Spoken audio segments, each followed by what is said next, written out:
Well, welcome back to our podcast for Smart Financial. We call this Nothing Good, meaning nothing good happens last minute. This podcast is all about our people that we're interviewing that have done a lot of great long-term planning and accomplished a lot of things.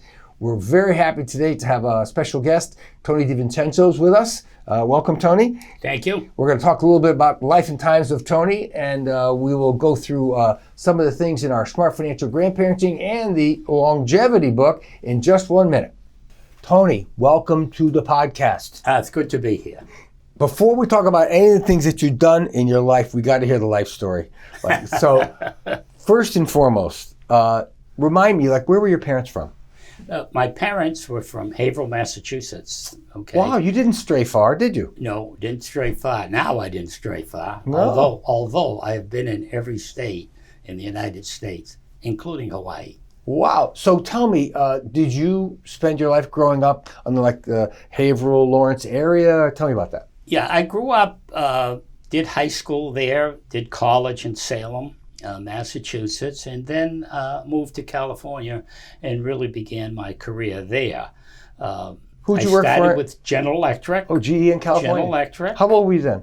When I started GE, that was in Lynn, Massachusetts, I was 18. Wow. Yeah, 18. I got on the apprentice program there with a 4-year apprenticeship for a tool and die maker. I stayed with that, completed it, went on to college, got my degree, and I went up through the ranks in GE in aviation.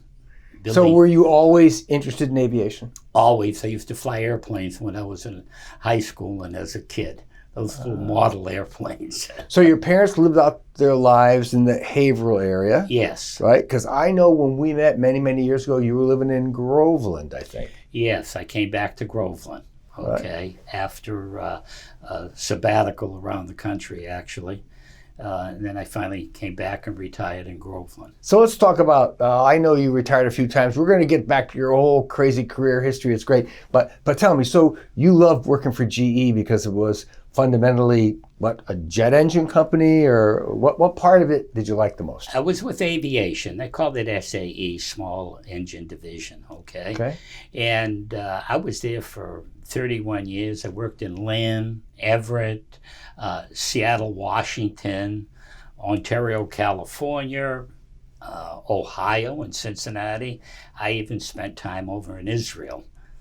All for GE. All for GE. It's interesting. Over the last couple of podcasts I've interviewed, I think the end of a whole generation of people that spent 30 years with a company. And I know you talk very fondly about GE, and it sounds to me like they were very good to you during your working life. Excellent. They taught us about everything from mechanics to environmental. And you stuck with them, though. I mean, it was the compact. That you were good to them and they were good to you. And Great relationship. Great relationship. I mean, in every way. One of the parts of my book is that you can build wealth just by staying with a great company, owning their stock, working, collecting their, et cetera.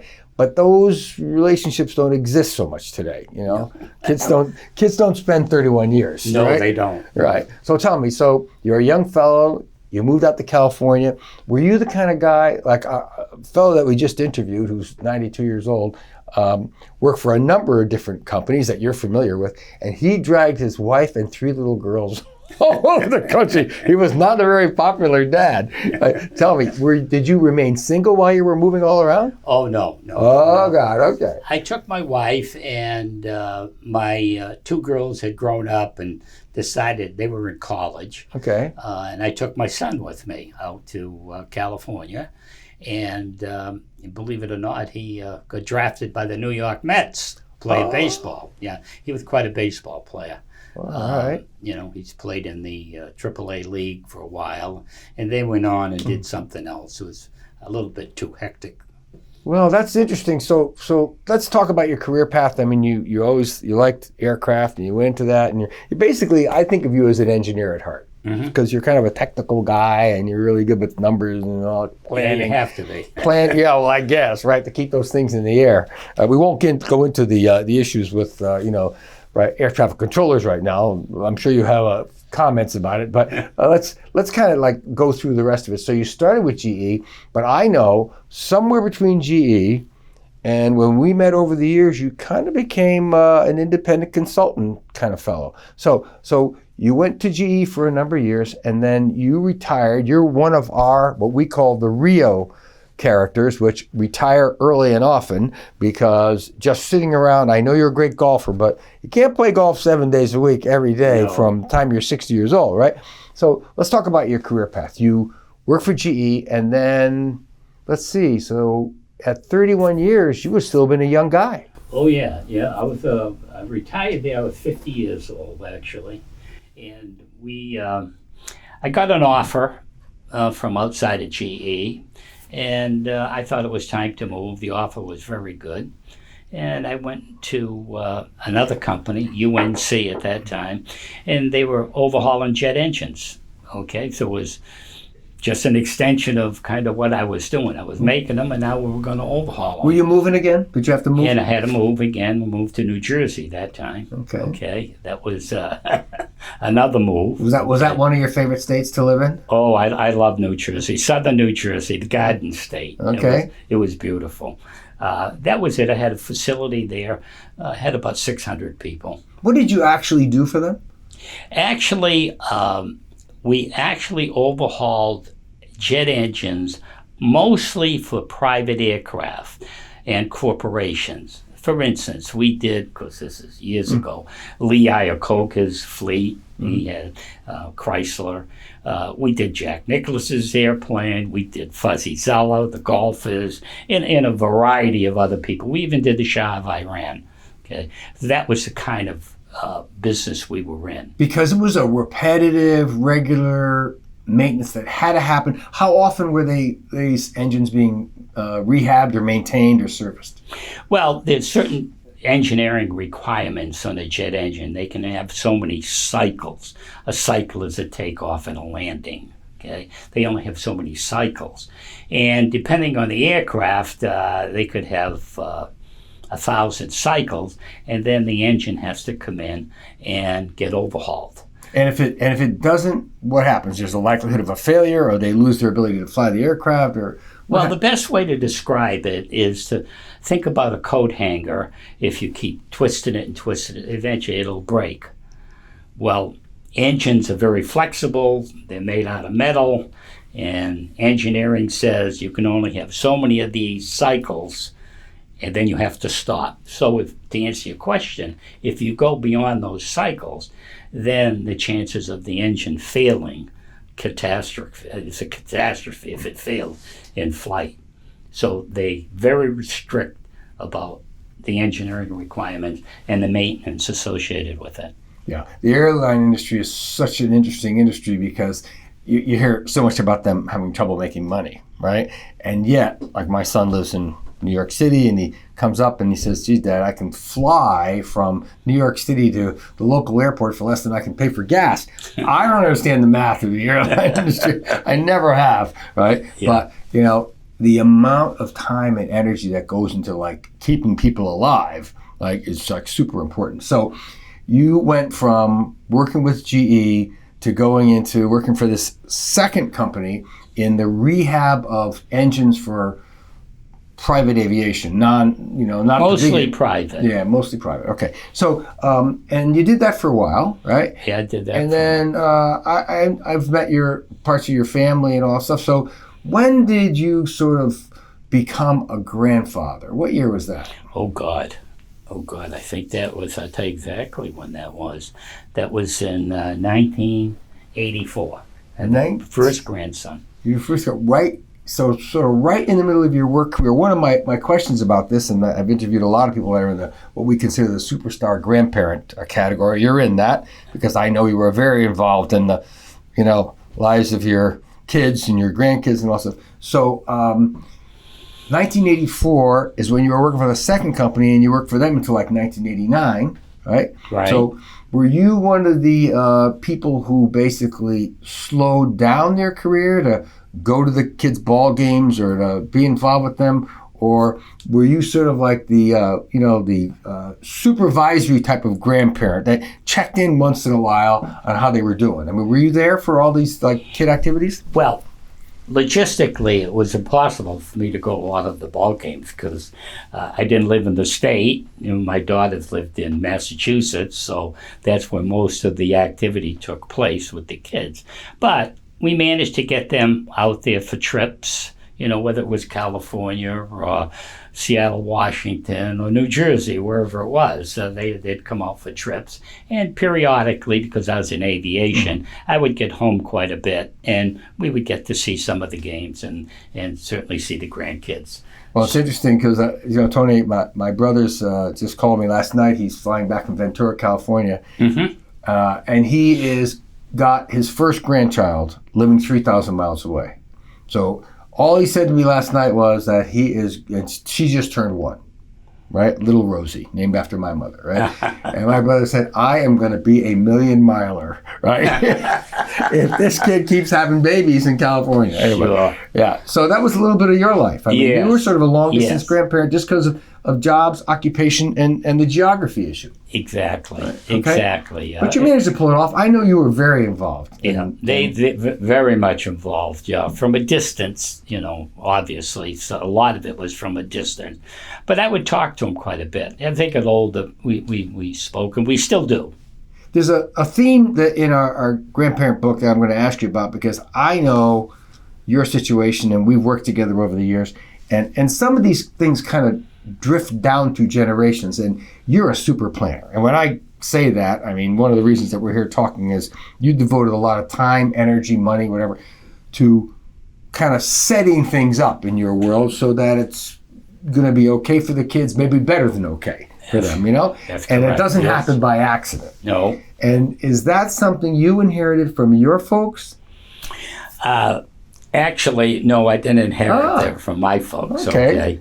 But I did inherit it from a lot of contacts and a lot of people. And that's how I get to see you, from a reference. And that was back now. How long has that been? 25 years ago or so. It's been a long time. Okay, it's been a long time, years and years. And one of the things you first asked me to do was get a will. And that's been modified, umpteen different times since that time. Well, it was like baby steps. But in that will, all the provisions are for the children and the grandchildren. So we got it all covered so that the state and the federal government doesn't get all of that money you've worked for, or at least not a big portion of it. Well, I remember when we started together, and again, I know a lot of engineers, in fact, one that just left, and it's amazing. And my brother's an engineer, and my daughter just married an engineer. And I would say that of that group of people, some of the most technical, well-planned out people in the world, I seem to meet them midlife, right? And they don't naturally come to the whole financial and estate planning thing by accident, right? No. It usually sort of impacts them, when little people come along, grandchildren, children, and then once they get into it, they go in with both feet. That's right. Right? Yeah. And so you're a super planner, and you've done some great things. And we don't need to go into that except for the fact that I was really curious whether you got that bug from your folks, or like in this particular case, you got it maybe because you got referred to me and we did it together, So do you think that sense of planning for the future is dribbling down to your kids? Absolutely. They all have wills now, okay? So that's where it comes from, because my parents, didn't have very much to have a will. Consequently, you learn this over the years, and as we go along, we muster our own wealth, and it becomes substantial. And now you got to protect it, and you got to protect the kids and the grandkids, and that's the whole idea of putting things in a will and a trust. And it is an investment, though. I will say again, to give you some credit, and the reason that you're here is that we're interviewing folks because this stuff doesn't happen by accident. You've invested a lot. I can't even imagine how many hours we spent together over the years on this, and it's some of it's fun hours, and we do catch up on things too. But, it's time and money and investment. And so you've sort of dripped that down onto your kids a little bit. So it's Absolutely. into their DNA. It's into their DNA. They're doing some planning. So let's talk about, education. And I think education is a big thing. However you did it, you managed to get yourself educated, get a great job, have a great career. Tell me about the whole education push. Was education something that your family, because maybe they couldn't afford it for themselves, they wanted that for you, and did you do it all on your own? Well, that's an interesting story. And when I was in high school, my last year in high school, I was fairly good in high school, and I wanted to go to college. That was back in 1957. Okay, I know I'm dating myself. No, you're supposed to. That's when it was. And I'll never forget it, because I come from a family of 10. I got an application to go to college, Lowell Tech. I got it, filled it all out. I gave it to my father because we had to send it in, and on it said, "We need $10 to process the application." He didn't have it. Didn't have the $10. That was an awakening. Okay, now I knew where I was. So the next best step was he got me into GE for the 4-year apprenticeship, and I went on to get my college degree through GE. And I finally got a bachelor's degree, and they paid for it. That's a very typical sort of immigrant story. I mean, I know that a lot of our parents came, like my parents came over from Sicily, and I know that my big brother was the first one in the entire extended family ever go to college. And so that was a great thing. So how did your dad get you into GE? GE at that time was advertising for the apprentice program. Okay, he wasn't there. He wasn't there working there. No. Okay. No, and he saw it, and he said it might be a good fit for me. So he took me down to Lynn, and I took the exam, and obviously I passed. And 4 years later, I completed the program, and then went on to get my degree with GE. Yeah, and GE at that time, what a great employer. So when you say you got it through GE, did they sort of help you along either economically or with time? Or Oh, yes. If you worked there and you went to school, you had to pay for the first tuition, and then they reimbursed you if you passed. You just good couldn't. incentive. They didn't just give you money to go and not know how you did. So it was first you, and then they would compensate you. So, and that's the way it worked. What a great employer benefit or employer partnership. I mean, GE was, I can't say enough good things about them. I had an opportunity a while back to speak to the GE old timers, and I would say of the groups of employees from major corporations, they are some of the most devoted and thankful, right? And they know that the benefits you got in your generation are probably not going to be duplicated in the future, because that partnership seems to be a little bit broken down between employers and employees. So, so you got a great start, and you find out how important education was for you.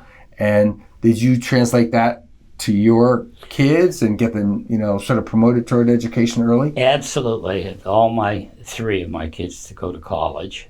Okay, and we've already made provisions for my grandsons to go to college. I have 3 grandsons.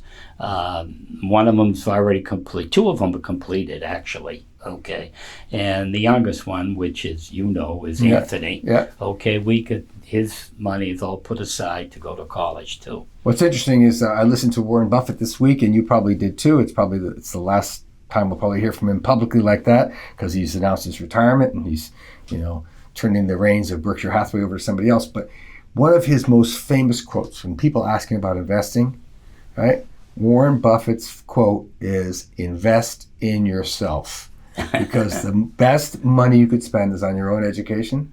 It says the ROI is unmatchable in any stock. And so, education is a big thing. It also drips down from generation to generation. Like my dad, when he came back from World War II, he had the GI Bill, and he went to the University of Chicago, And in his second semester, his father died.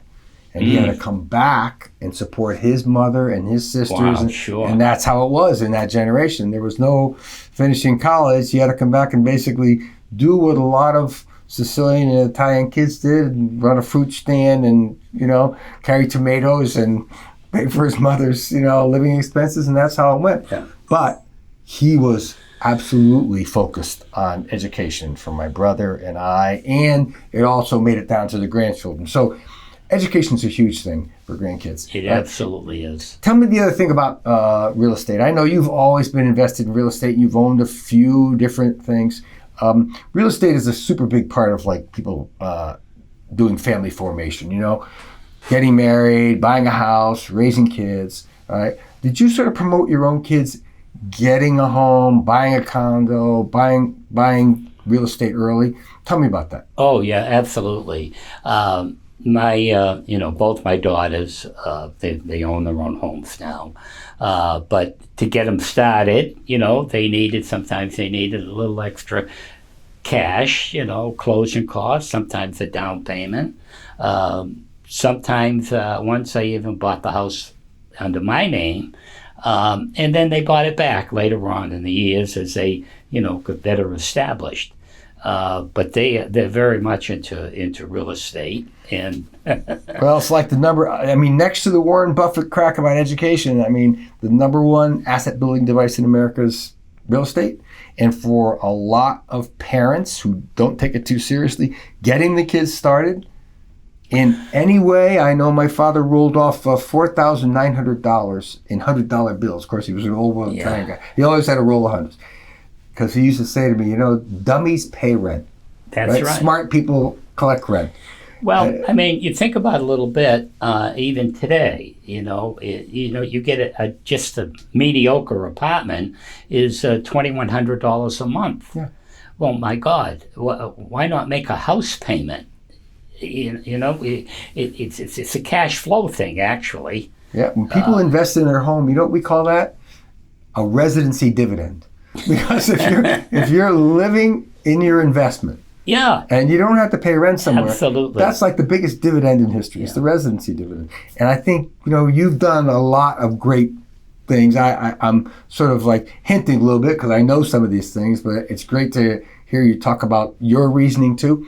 Getting them launched with education, getting them launched with real estate. These are two of the biggest things that you can do, right? To get your kids sort of on the path to have a super successful life. Well, education does more than just give you a piece of paper with a certificate on it. It teaches you how to think, okay?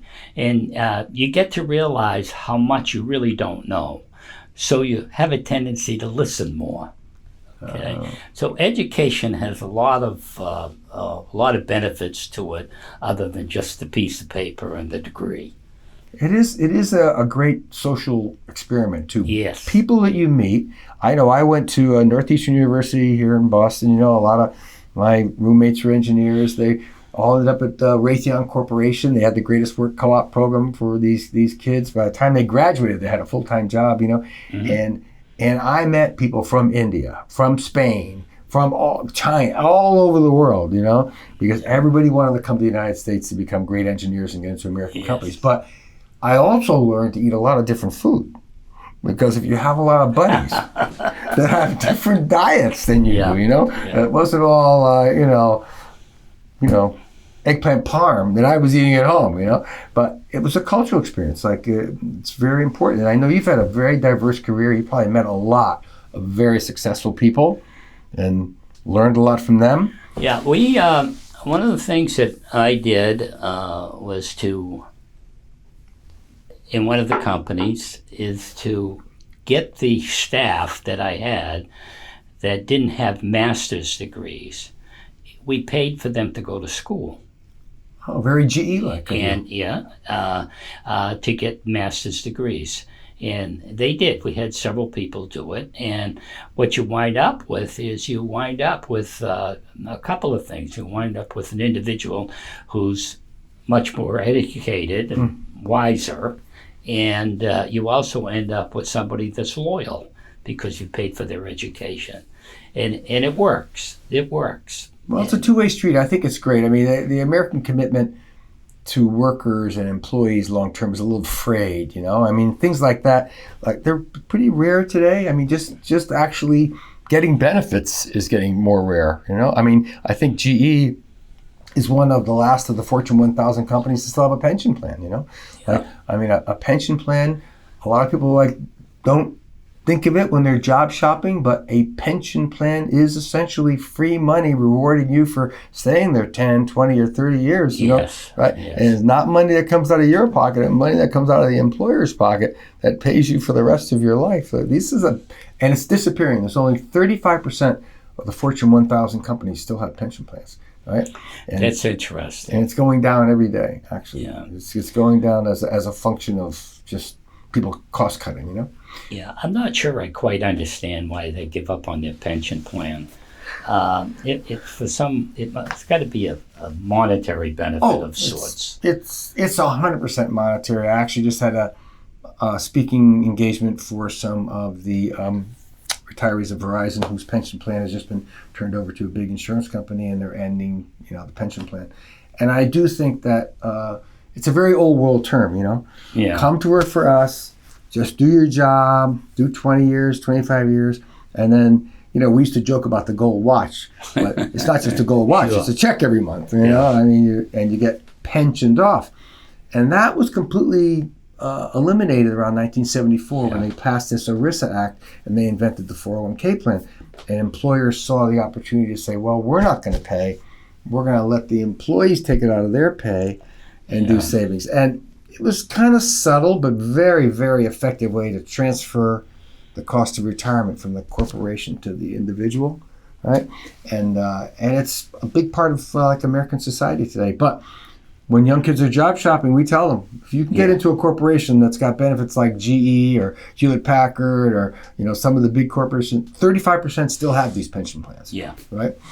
So let's talk about a few things that will be very helpful for people that are listening to this, because Tony is one of our superstar grandparents. And so I think, you know, not all of us get to hear a lot of great input from folks that have been around for a while and maybe not done everything perfectly along the way. We all had a few like missteps. So I like to think about the things that if you were 25, again, that's a ways back, huh? Yeah. Right? Like, what would you do differently today? Right? Looking back over your work career or your child-rearing career, I mean, what would you do differently today than you did over your career? Well, when I go back and think about when I was 25 years old, because I was so busy, I'm not sure which end was up sometimes, you know, between going to school, being married, because I got married when I was 20 years old, and by that time I already had 2 children. So that I was pretty busy. So when I think about, you know, going back to 25, I think I would have expanded, look a little bit differently at businesses, okay? Rather than work for someone, okay, which was a great education, don't misunderstand me, it was a great education. But I think I would have looked at trying to get somewhere where I'd get a piece of the action. Okay, and that happened later in life, but if I had got that earlier in life, you know, maybe I would have been a junior Warren Buffett or something like that. Well, looking back, you know, the word entrepreneur did not really make it into the discussion of employment and everything until the 1980s. No one ever talked about being an entrepreneur, right? You never heard the term, right, about being an entrepreneur like when you were starting out. But looking back, you do have a lot of entrepreneurial, you know, well, jazz. I got it afterwards. I got it a little bit later in life, and you know, for whatever reasons, maybe it was maturity, maybe it was I wanted to be safe, going to work every day. Because of a lot of it was I got my degree and my education a little bit later in life than most people. But when I think about being 25 or 26, I would have been looking a little farther and deeper into the horizon. And I would have been looking for something where I'd get a piece of the action. maybe a partnership or whatever. Yeah, so you would have been a little bit more entrepreneurial. Yes. Yeah, and I know that you did start maybe your education a little late, but you did start, family formation pretty young. I noticed that in this generation now, so the 3 books that I wrote is about baby boomers and X-Geners and then millennials. Millennials aren't even starting their families till 30. It's like a whole different, and one of the reasons is, by the way, that since life expectancy now in America has jumped up 12 years, the recent Stanford study on longevity says, like that fellow who just left, that you and I were just talking to, who's 92 and still active and still entrepreneurial. Wow, yeah. That used to be very, very unusual, but it's not so unusual anymore. And so everybody's moving this longevity dividend out. Maybe take 4 years more for education. Maybe take 4 years more before you start like child rearing. Take 4 years more. So I think that the goalposts have moved quite a bit. Right? You started very young, and so. You were a young dad working, and you probably didn't have time to like shine your shoes. I mean, years of time, with a couple of kids in your 20s. Well, it was interesting to just pick up on what you said about entrepreneuring. When I retired the first time in 1998, and I felt my mind was evaporating a little bit at a time. I just couldn't mow the lawn anymore or play any more golf. So I got an offer in New York to get this facility going, and the fellow interviewed me who owned it. And I said, how much you want? I said, I'm not here for a salary. I'm here for a piece of the action. This is where the piece of the action come in, see? Okay. But see, I got a little bit later in life. I should have been there when I was 25. But maybe I didn't have that much to offer when I was 25 either. Yeah. But I had a lot of experience at this point. So then I says, I don't want your money. I only want a piece of the action of what I contribute in terms of growth. And we took a $40 million company and we turned it into $800 million. Now that's a big piece. The name of the company is Tech Corporation. Yeah, that's great. That was very successful. Yeah. So did a little bit of that entrepreneurial success drip down? Is that the kind of thing that you whisper into the ears of your grandchildren? That's what I tell them. That's what I got Anthony doing, see? Thinking about that. Don't think so much about working for somebody. Work for them so you can be an apprentice to learn from them, and then go on your own. But you got to have something. You just can't do it on your own. You need an education of sorts. You need a degree. You need some training. Then you can launch. So it's interesting that you say that, because in our interviews that we've been doing about people who retire early and often, and you're one of them, the first 10 years is really an apprenticeship no matter where you go. Because actually, if you spend 10 years, you're still young, you're 35 years old, right? Yeah. Yes. And if you join a company, whether it's a GE or a Hewlett-Packard or some big corporation that's good to you, right? Yeah. And you do some work for them and you hone your skills, 35-ish is a pretty great time to go into business, because you really know what you're doing, you know what your skills are. So entrepreneurism will probably figure big into the messages you're sending down to your own kids. Real estate ownership, education, entrepreneurship.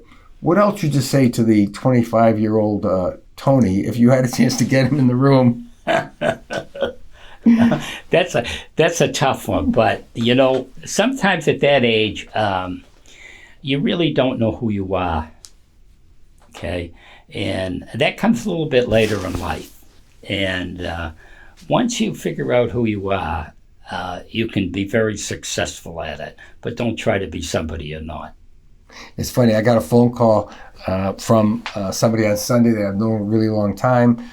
Business associates become friends. That's just how this is, because it's a very personal business, And I know you spend a good chunk of your time working on your golf game in Florida. And I hear you're good at it. I hear you're very good at it. It's a good investment on your part. But I got a call from a friend, and this is how their planning worked out. His wife called Linda, my wife, and she said, my daughter is pregnant, Florida's for sale. because they live up here in Massachusetts, right? They went ahead, they retired, they bought their place in Florida, they sold their house up here, and guess what happened? Their daughter, who lives in the greater Boston area, just informed them that there's a little one on the way. That's terrific. So it was, it was a very short sentence. Yeah, that's terrific. My daughter is pregnant and the house in Florida is for sale. Right? So in your case, because you've been in aviation, you fly back and forth like it's a bus. Yes. Yeah. You love to fly, apparently.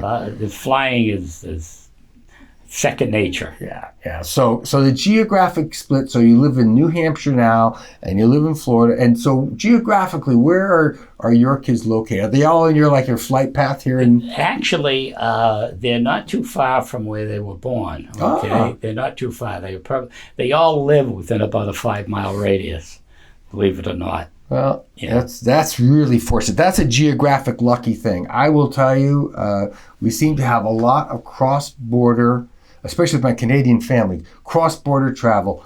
Our whole family from Eastern Ontario has moved to Vancouver Island because guess what?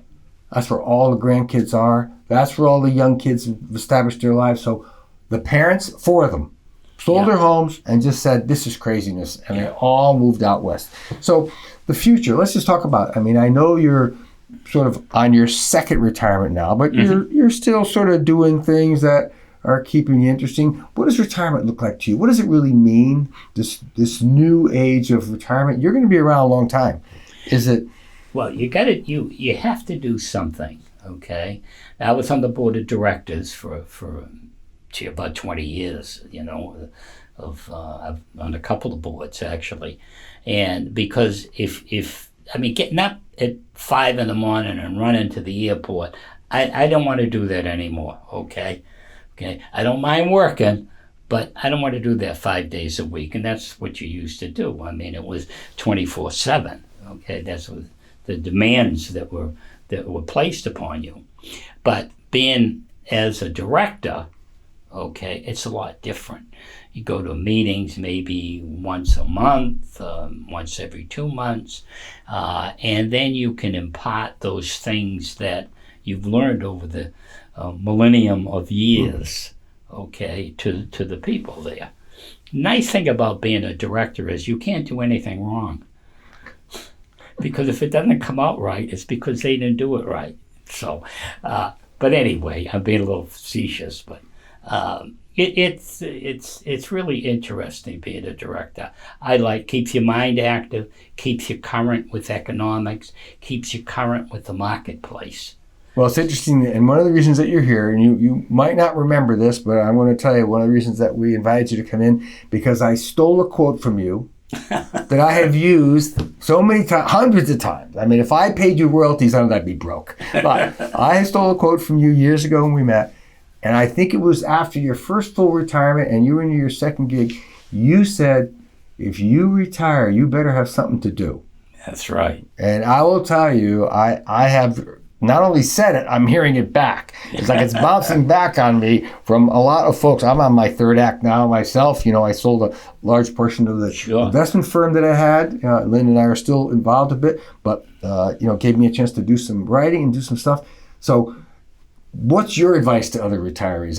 Other than that, that's a pretty succinct way to put it, though, for people that retire. How much golf can you play? Yeah, you can. And if you don't keep your mind active, I use the terminology, it evaporates a little every day, okay? I do crossword puzzles. I read the paper, I do the jumbles. You read. You keep your mind active.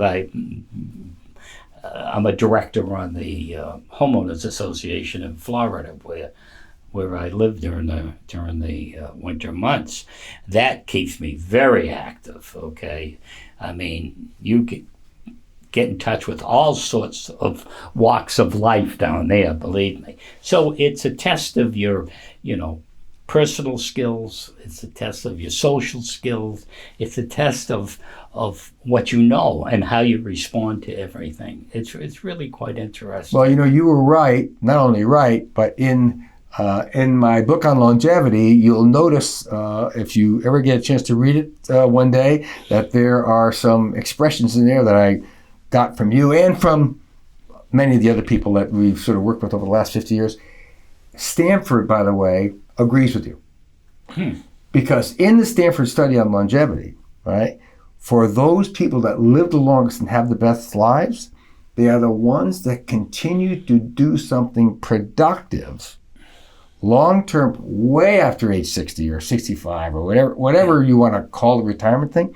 Just staying productive and involved with people in your life extends your mortality. Yeah, right. I believe that. So you think you're working for a few bucks or something, but really you're getting the most valuable asset you can get, which is time, right? Every little bit of time that you contribute, you get paid back later. Right? So it's a true, and that's why you always look like you're 25 years old. Oh. Yeah.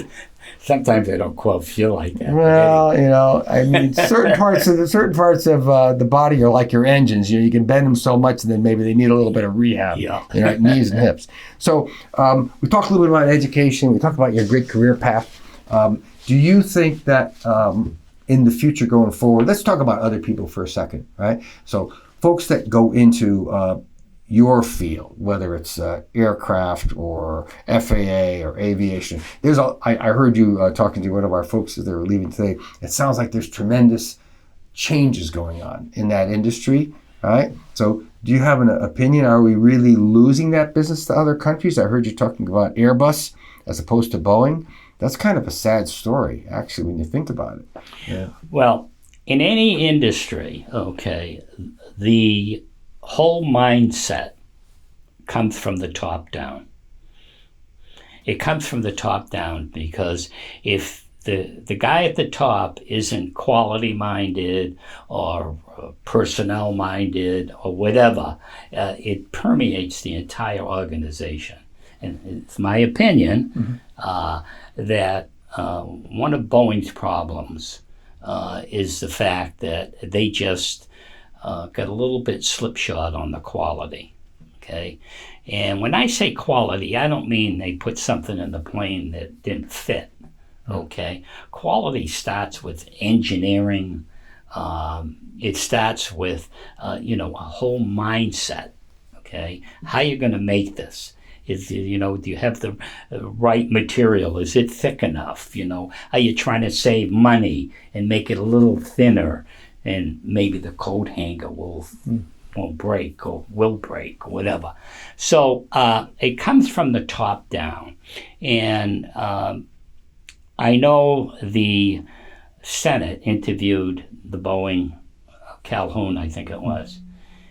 They had terrible things to say to him. I mean, that was, all over the TV and everywhere. They said, you should resign for what, you have done for the last 5 years or whatever it was to that company. You should resign. I think they said $33 million a year. But anyway, it starts at the top. That's in Airbus.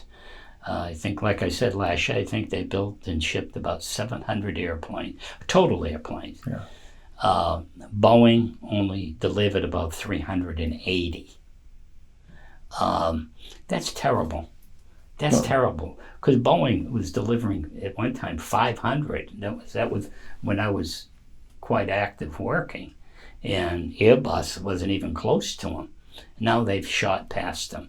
Airbus has a very good reputation and a very good airplane. A320 and so forth. I could get into some of the details on the 737 MAX that I know about, but, unless you're engineering or somebody, I'd only bore you to pieces. Well, it's interesting to get your opinion as an insider because, it's such a big industry. The air travel industry, the aircraft industry, is such a big industry. And the sad part is that air travel is going to go up. More and more people want to do air travel, and it's like a preferred method of travel. And finally, the public has realized that actually, every once in a while there's a crash or something, but it's still the safest way to travel, right? By far. And time is so valuable today that even my son, who's in New York, my son Nicholas is in New York, and he can go to the airport and jump on an airplane and be back home to see his mom and 45 minutes for $80. I don't even know how the math works on that, but, and I think the industry itself is very popular. People want to fly. However, the problems are so enormous. Like the regulation problem, which I think you probably have an opinion about. This regulation problem with, outages at the Newark airport and the shortage of air traffic controllers, this seems very serious to me from a public safety standpoint.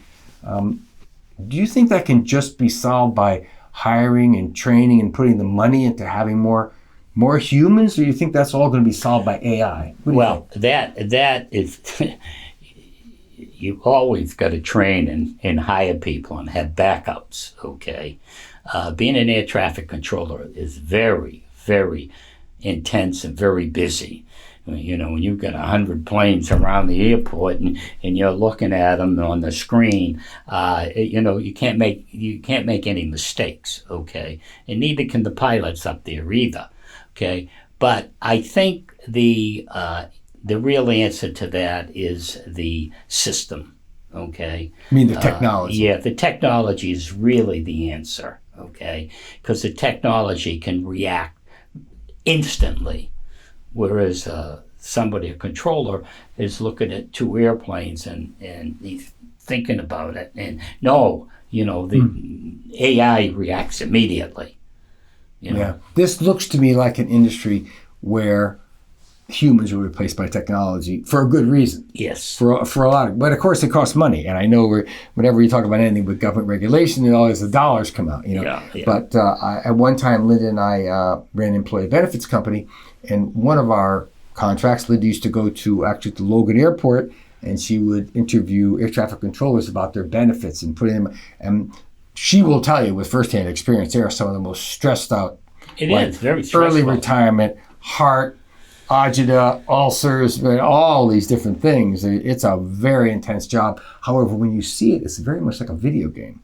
It's very much like something that could be controlled robotically or with AI, right? And, better sooner than later.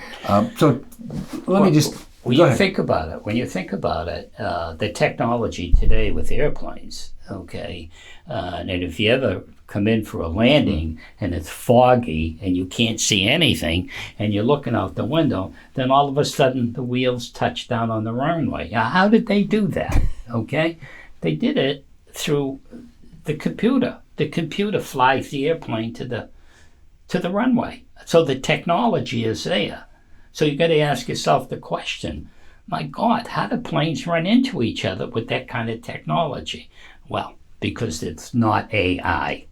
Humans. Yeah, it's humans. Yeah, human error. So do you think these electric airplanes, that is airplanes that don't have traditional engines, right? The ones that I guess right now they're demoing them in the Denver area. Right? Do you think these things will ever be a reality for air travel consumers? I mean, am I going to fly to Florida in an electric-powered airplane? Is that really going to happen?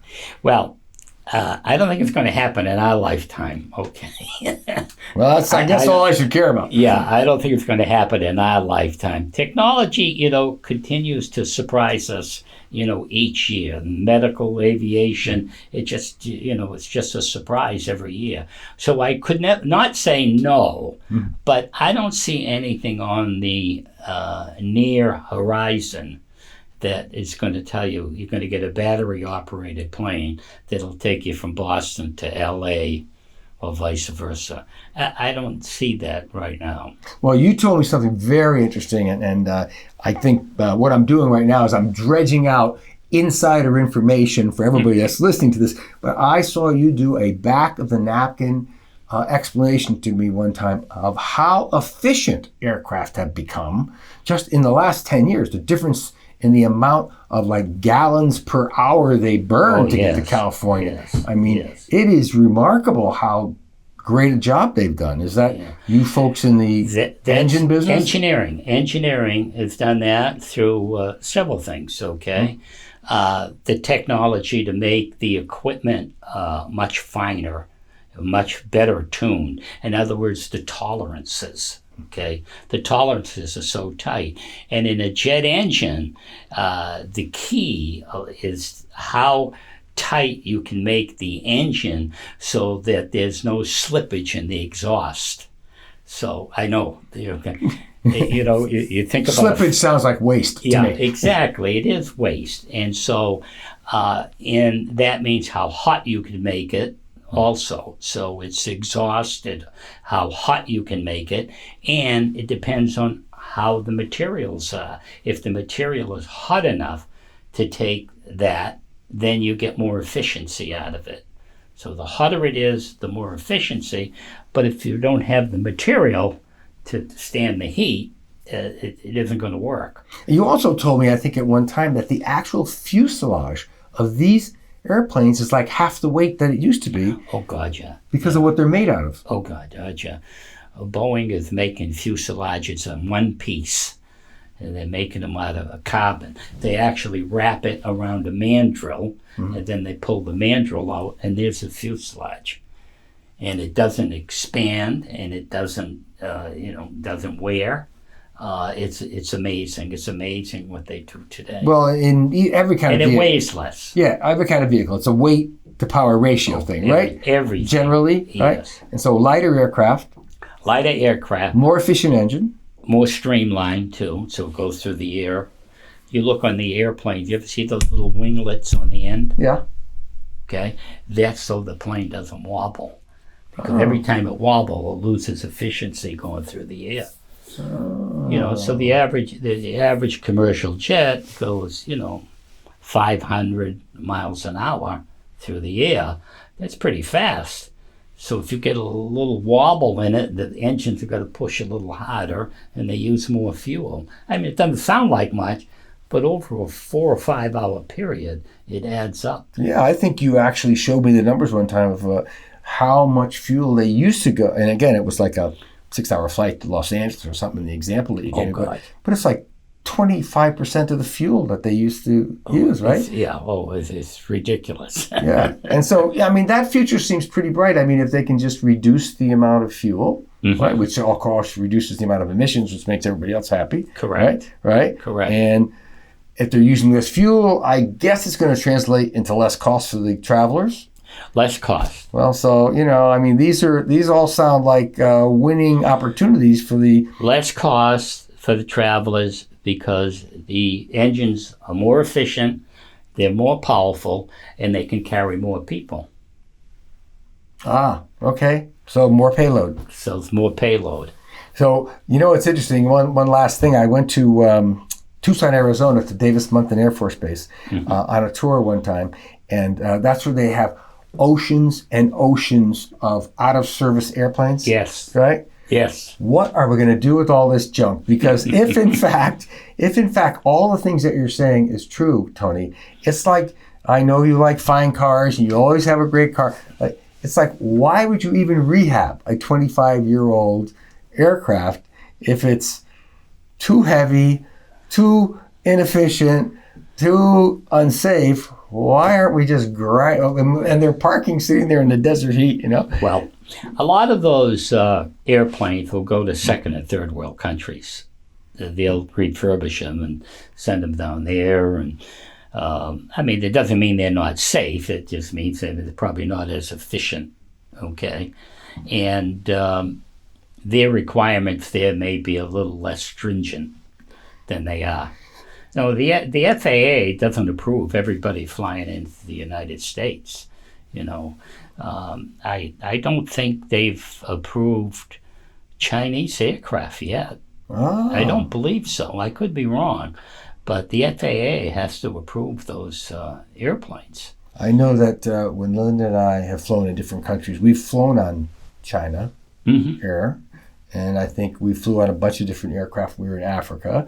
And I have to say, it's always a pleasure to come back to the States and fly our airlines. I mean, I don't know if they're actually really safer or not, but they certainly seem like all the regulations that we're paying for is having some effect on aircraft safety and comfort and efficiency. Well, don't forget, a lot of these countries will buy the Boeing aircraft or Airbus or one of the manufacturers that are approved.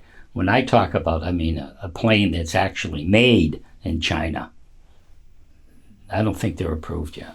Yeah. Okay. Well, we're going to keep an eye out on that amongst other things that are going in the aircraft industry. But this has been really fun because you've had a very successful career in like almost 3 phases of the era that we're talking about. I mean, you've been obviously very successful business guy. You tried entrepreneurship. You should probably, talking to your 25-year-old Tony, you probably would have done it younger, but that's okay. Raised a bunch of great kids that are all sort of launched, that are already real estate investors because of you, that are already educated because of you. So I think it was Warren Buffett that said in every corporation that honey drips down from the top as does poison, right? And I think you've been dripping some honey down from the top to your whole entire brood of Divincenzos. And so I want to thank Tony for showing up and sharing a little bit of his personal life, his history, and also his sort of what we call superstar grandparenting. And I have to say, since he's still active, working, and thinking about the aircraft industry, he's also a part of the super longevity population that isn't going to just fade away late in life. He's going to continue to be productive. So I'll see you again next time on Smart Financial. Thank you, Paul. Thank you, Tony.